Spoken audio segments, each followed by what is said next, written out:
Ráno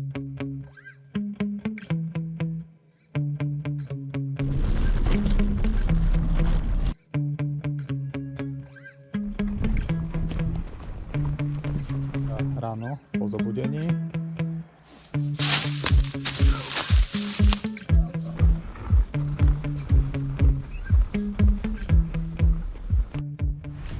Začínam doma vo Svite, pod Tatrami.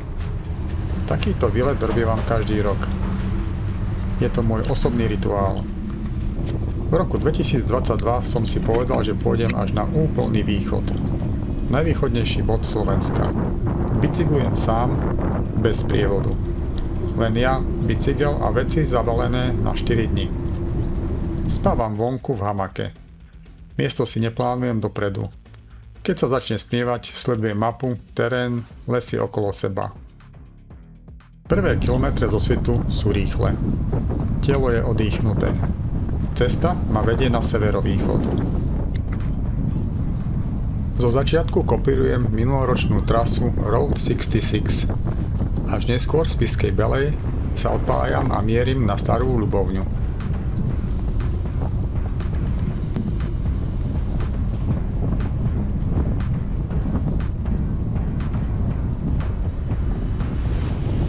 Do Starej Ľubovne prichádzam po zvlnenom profile. Je to mesto nad riekou Poprad. Nad ním sa týči Ľubovniansky hrad. Storočia strážil obchodnú cestu medzi Uhorskom a Poľskom. Podvečer prichádza moment hľadania nocľahu. Les po pravej strane, les po ľavej strane. Malá polná cesta, odbočím.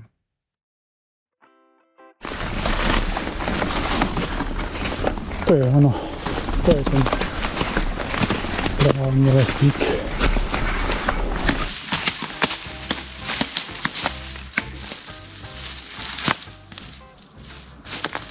To je to práve miesto.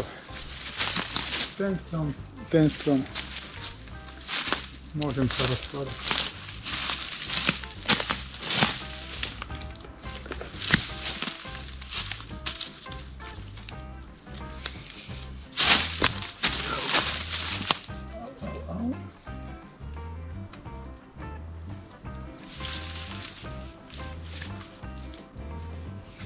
Dačo máš ti poriadne.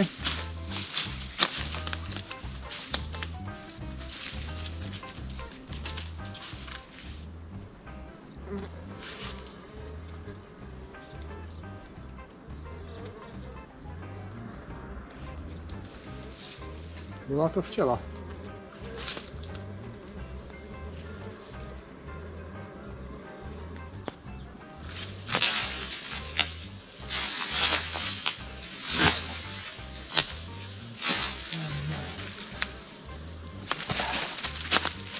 To nie je správne miesto.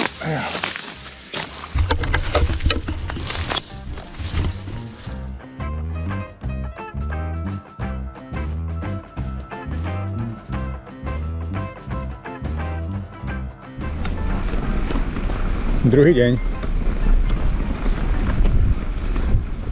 Plán je prejsť aspoň 150 km. Dnes sa mi podarilo vyraziť zavčasu celkom, takže by sa to mohlo podariť.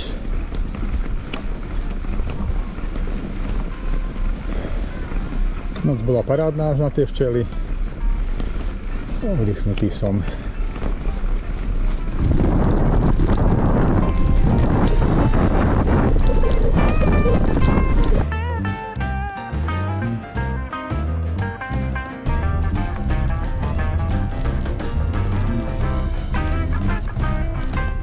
Bardejov je historická perla. Námestie je zapísané v UNESCO. Bazilika svätého Egídia, renesančné mešťanské domy. Je to jedno z najzachovalejších stredovekých miest na Slovensku. Prechádzam ho pomaly. Nasávam atmosféru. Volám kamarátovi Palovi, sadneme na pivo.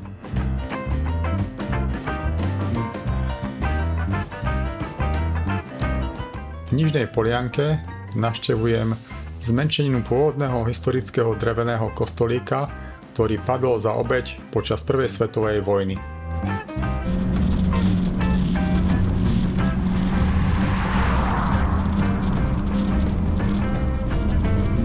Za Bardejovom sa krajina otvára. Smer Svidník. Tu cítiť vojnovú históriu. Blízko je Tuplianský priesmyk, miesto ťažkých bojov druhej svetovej vojny. Popri ceste sú pamätníky.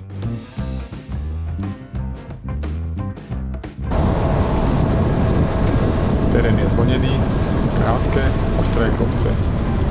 Nie sú dlhé, ale berú energiu. Asfalt miestami hrubší. Zjazdy rýchle a technické.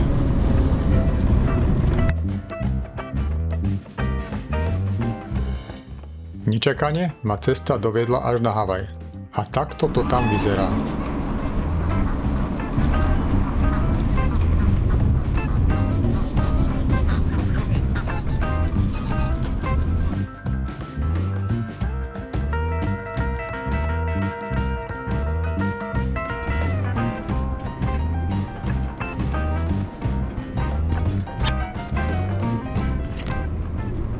Pekná krajinka, kopcovitá. Raz hore, raz dole. Aspoň je to zaujímavé. Blížim sa k Stakčínu. Vstupná brána do Národného parku Poloniny. Lesy hustnú. Premávka je minimálna, profil je náročnejší. Dlhé tiahle stúpania. Tu idem hlavou. Držať tempo, neprepáliť. Večer opäť hľadám miesto na noc. Slnko zapadá, cesta sa stáča do lesa. Zidem z hlavnej cesty, nájdem rovný úsek medzi stromami, zavesím hamaku. Ticho Polonín je iné ako kdekoľvek inde.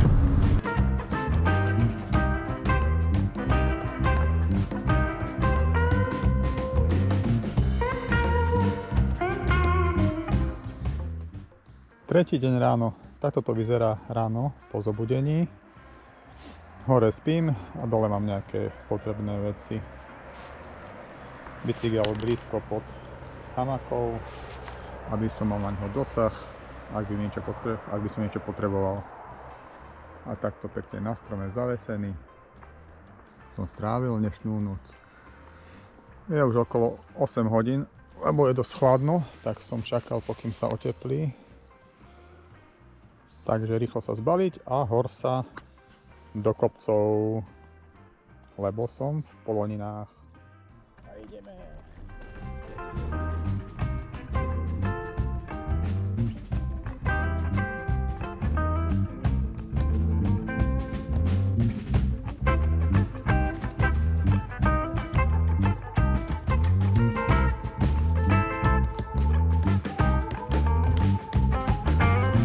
Tretí deň pokračujem smerom na Novú Sedlicu, najvýchodnejšia obec Slovenska. Bukové pralesy sú zapísané v UNESCO. Poloniny sú jedným z najmenej osídlených regiónov krajiny. Je to oblasť tmavej oblohy. V noci tu vidno Mliečnú dráhu bez svetelného smogu. Stúpanie nie je brutálne strmé, ale je dlhé. Stály tlak do pedálov. Kilometer za kilometrom. Nová Sedlica pôsobí odľahlo. Malé domy, minimum pohybu. Odtiaľ pokračujem až k hraniciam s Ukrajinou. Najvýchodnejší bod tejto výpravy. Symbolický moment. Každý rok idem niekam. V roku 2022 je to práve sem, na úplný východ Slovenska. Ak ťa takéto cesty bavia, môžeš odoberať kanál. Budem rád. Každý rok sa snažím ísť ďalej, iným smerom, inou trasou.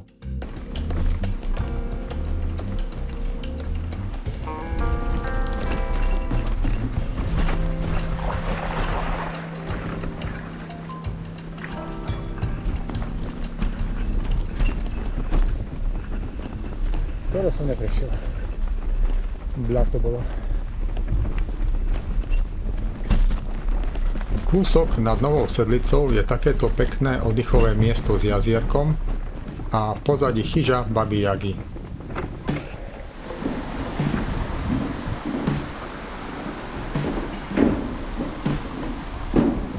Je sa naspäť. Smer Svit.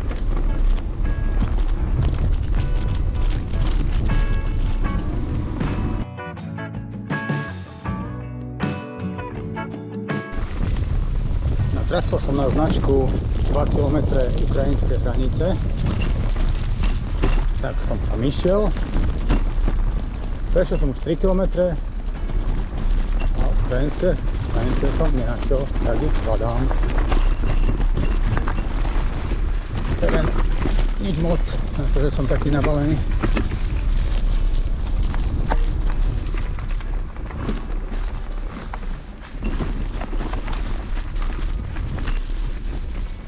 Vyzerá, že som to našiel. Hranica.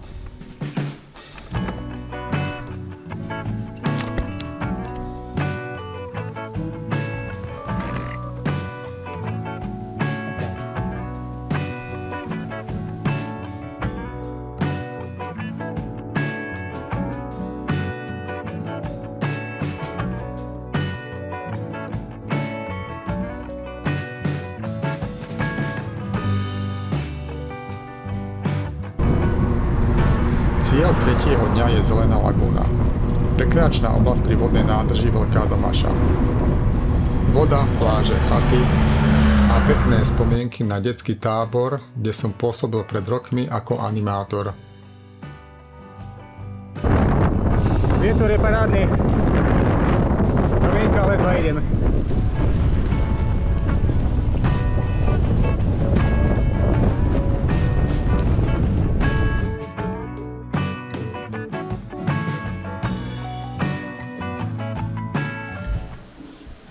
Posledná noc dnes, pravdepodobne keď sa nič zlého nevyskytne a bývanie bude luxusné. Mám tu stôl, ideálne 2 stromy, kde si rozložím na chvíľku hamaku.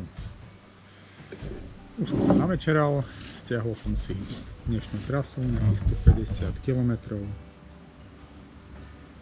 a teším sa na noc, že sa vyspím a načerpem sily na ďalší, pravdepodobne posledný deň. Paráda.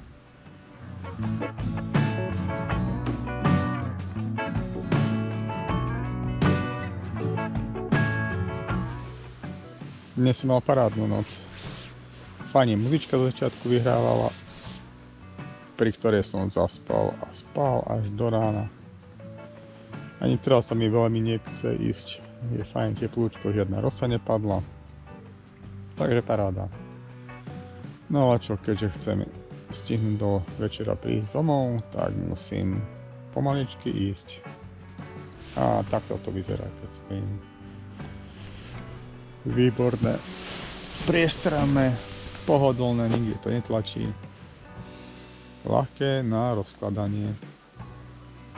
Takže idem.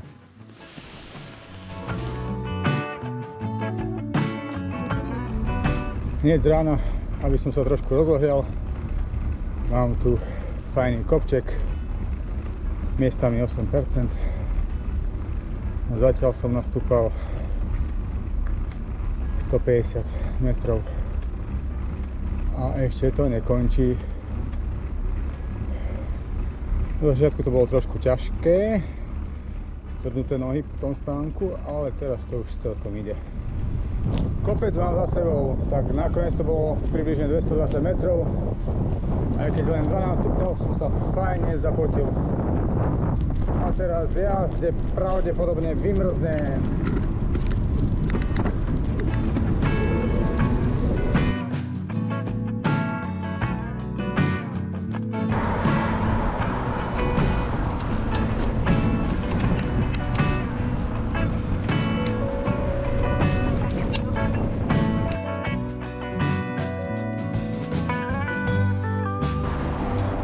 Štvrtý deň smerujem na Prešov.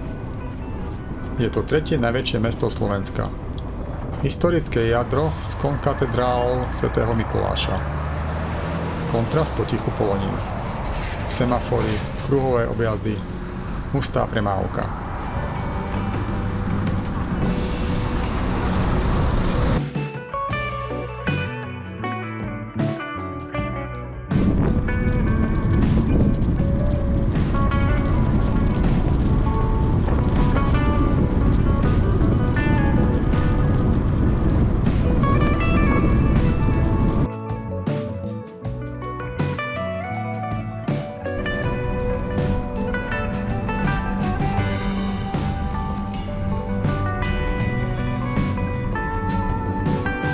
Smer Spišská Ves. Je to mesto s najvyššou kostolnou väžou na Slovensku. Neďaleko je slovenský raj. Rokliny, vodopády, hrebríky. Ja však držím cestné tempo. Slovenský raj vidím iba z diaľky.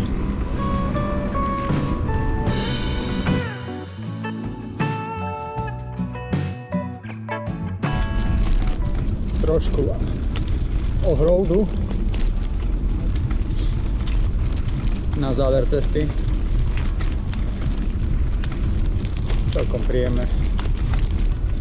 A vyhol som sa autám, ktoré mi už dosť liezli na nervy.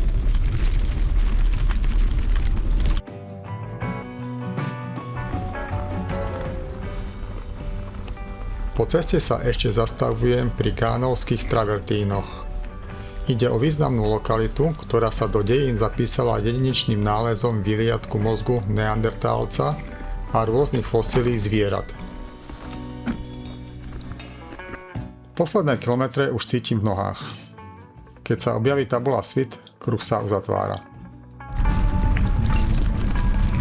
A Tatry, už som doma. A nejaký cyklista, no toto. Dokonca môj syn, využijem ho na filmovanie.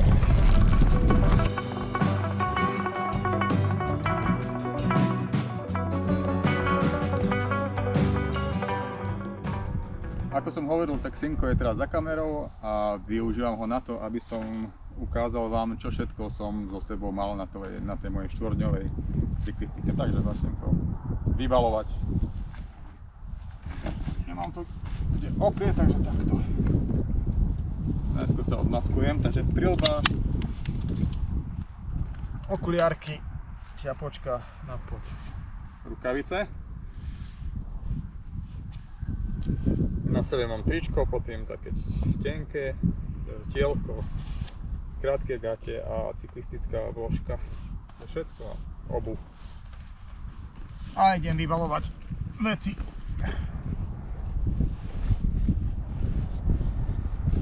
Keď nájdem zips.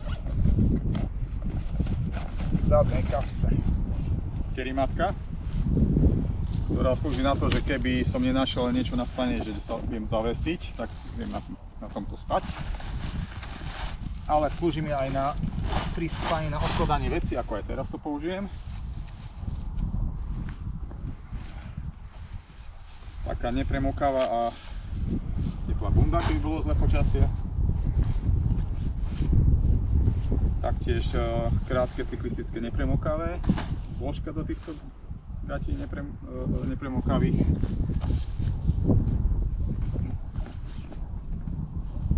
Náhradný dres, ten istý. Rukávniky.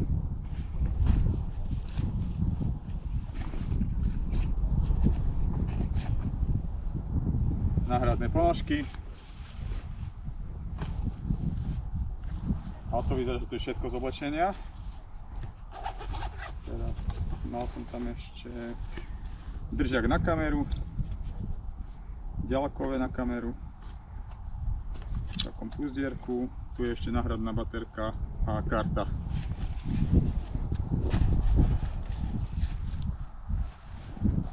Ďalšiu kapsičku.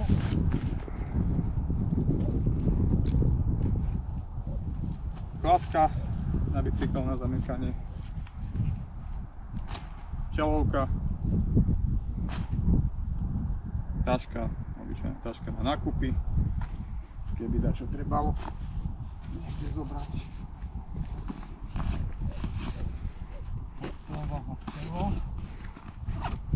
Ďalšie oddelenie. Hygiena. To znamená, že maličký uteráček.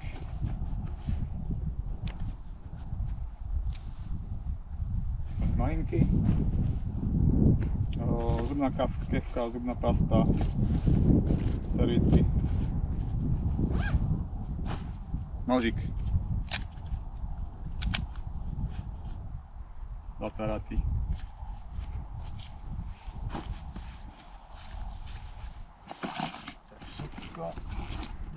Ďalšie oddelenie. Toto slúžilo na stravu, teraz to je prázdne, keďže som už pred cieľom, takže už som dal nejaké cukríčky a croissant. To bude odmena pre kameramana. Všetko. Na druhej strane.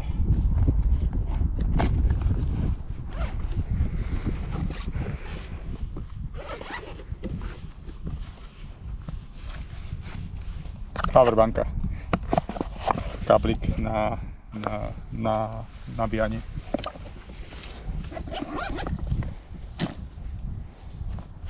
Je to aj púzdor na kameru, ale kameru som mal vždycky na volante, takže nepoužil som. A ďalšie veci, no, oblečené, to mám na spanie. Je to v taške, keby náhodou pršalo, že mám aspoň suché veci na spanie.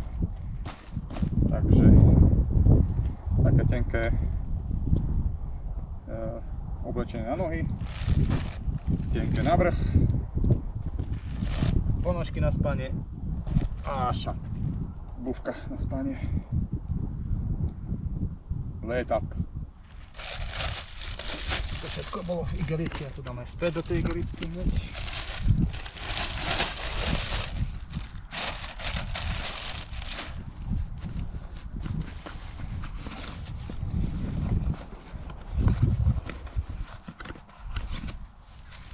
Ešte plavky.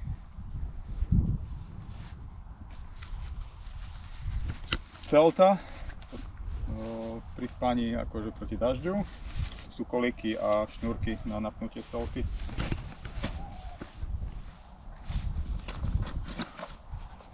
Všetko a posledné vrecúško sú veci na lepenie duši. Monter Parka je v tomto náhradná duša, dve lepiace pásky. S tým sa dá opraviť čokoľvek, v podstate taký multikľúč, obyčajný multikľúč.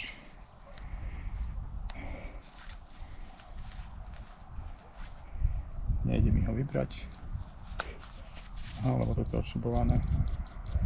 Asi počas toho, jak ma drnkotalo po ceste, tak sa to odšubovalo, takže multikľúč.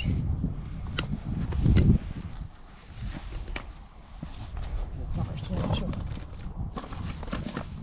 Kliešte. To je všetko, čo sa týka naradia. Na bicykle, to je fľaše. Na bicykli vidno.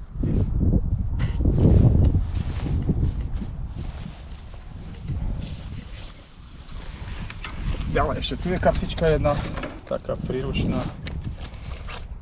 Ďalšia powerbanka počas jazdy, že si viem dobíjať veci. Kablik na dobíjanie. Peňaženka.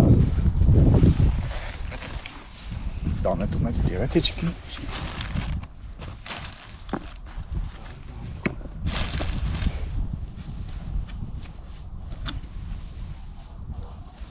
Ešte tu detail.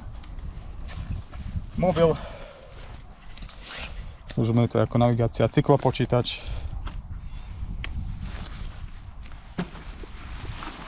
A už iba posledná vec, ten predný vak. Tam asi už tušíte, čo môže byť.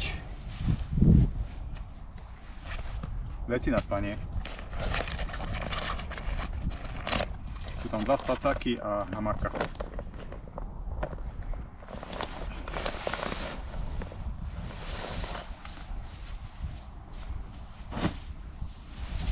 To je hamaka. Pod ňou mám zaviesený spacák, ale to už mám tak na pevno. Kvôli teplu. Pasy na zavesenie hamaky.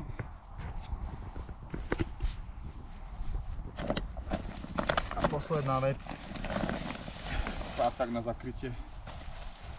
Tiež len zvrchu taký dekový, nie je to kukla, ale dekový spacák. Táto kombinácia je odskúšaná do nejakých, myslím, že 5 stupňov bolo, keď sa bol minulý rok v noci a bolo mi v tom teplo, takže v pohodičke. Ešte teraz jednu vec poviem, takú celkom dôležitú, takže to sú veci, ktoré som mal so sebou a teraz oddelím veci, ktoré som použil a ktoré som vôbec nepoužil, takže sa len sa viezli a som ich nepoužil. Tak nepoužil som vôbec veci na opravu bicykla, lebo sa mi nič neprihodilo. Toto som nepoužil, nepoužil som celtu, nepršalo, takže ani tie kolíky som nepoužil. Toto áno, áno. Túto taštičku som nepoužil, veci na spanie áno. Hygienu som nepoužil vôbec. Čo je možno divné, ale nemal som takú potrebu, lebo keď som prichádzal do miesta na spanie, alebo k miestu na spanie, tak už bolo dosť šero a chladno, vôbec som nemal chuť tam riešiť nejakú hygienu, len rýchlo sa rozložiť a zaláhnuť. A ráno to isté bolo chlad, takže som hygienu nepoužíval. Návleky som nepoužil na ruky, náhradné ponožky som nepoužil, náhradný dres som nepoužil, plavky som nepoužil.